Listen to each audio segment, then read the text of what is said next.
Gautama the Buddha, Buddha himself talks about a lot of different types of beings that he faced in his sadhana, which invariably one is bound to face when they move into certain aspects. Particularly when we were moving towards the consecration of Dhyanalinga, these kind of things like were every day happening, all kinds. I'm not good at categorizing and naming them and saying this is this, this is that, but they're distinctly different, that's for sure, no question. Very distinctly different in their energy, in their appearance, in their everything. If you want to explore their existence, yes. But if you want to know this, they're of no use because they're just in a different form, as ignorant as you are. Maybe with different kind of capabilities which would look incredible to you, but I'm sure your capabilities look incredible to them. Otherwise they wouldn't be visiting, isn't it? As they look incredible to you, you must be looking incredible to them, that's why they're visiting. These days I don't have this luxury. At that time, there was no wall around the house and the morning, always by like 5:45, 6, when the sun is rising, I always came and sat in the outside corridor.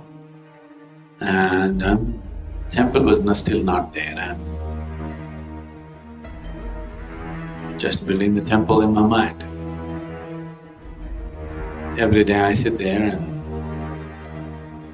gazing in the direction where it should come up. I'm just… because I don't have the money, I don't have the material, I just don't know only what's in my mind. At that time, these creatures just hung around for quite some time. They're like irregular shapes, but all just like two-dimensional, like cardboards, walking around, moving around and making noises, and sometimes I could not ignore them because they were so noisy. And it so happened sometimes that,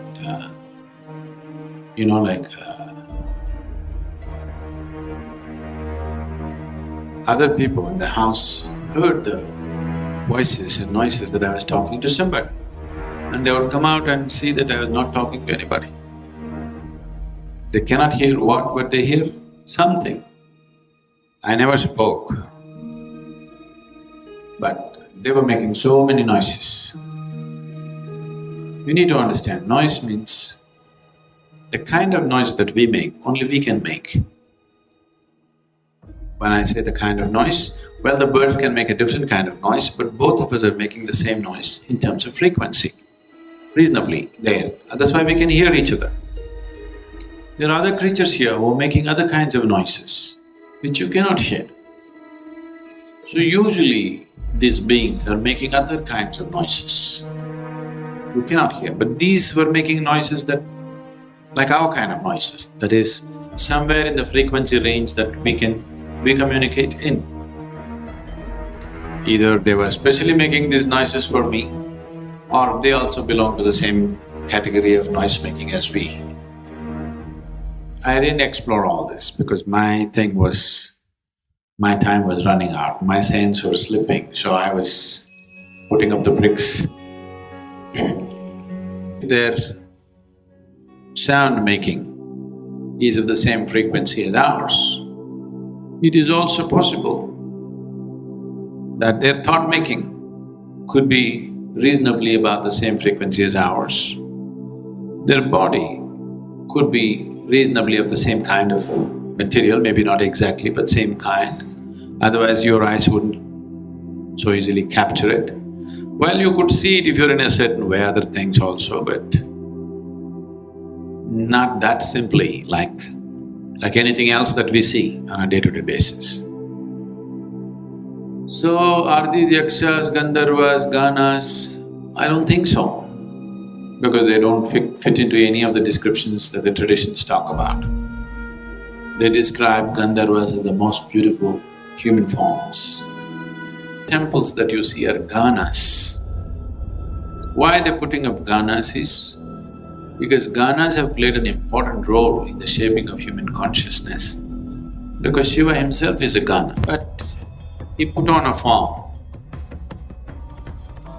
He put on a form, a human form, to be effective with human beings. But his friends remained in the same old forms. So gana forms are all over the place. Being human beings, we try to make it little like ourselves, slightly distorted, because we cannot imagine something which is totally unlike human. See, right now in front of the Bhairavi temple, two ganas are sitting like this. Maybe they didn't look like that. But our human minds are such, a being means he must at least have a head. And then we can't, he just looks like a ball.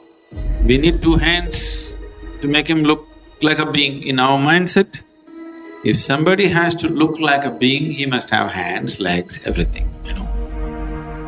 How can an artist write this and say, it's a being? If I show you an irregular shape of a paper and say this is a being, you won't buy it, isn't it? At least I must cut it reasonably human sense, this is a being, little like that. You are clearly cut like this, we'll make you like this and say this is a being, you say, oh, okay. At least a head and a body and some limbs, something needed, isn't it? For human mind to perceive. So over a period of time, artists might have went on transforming the forms.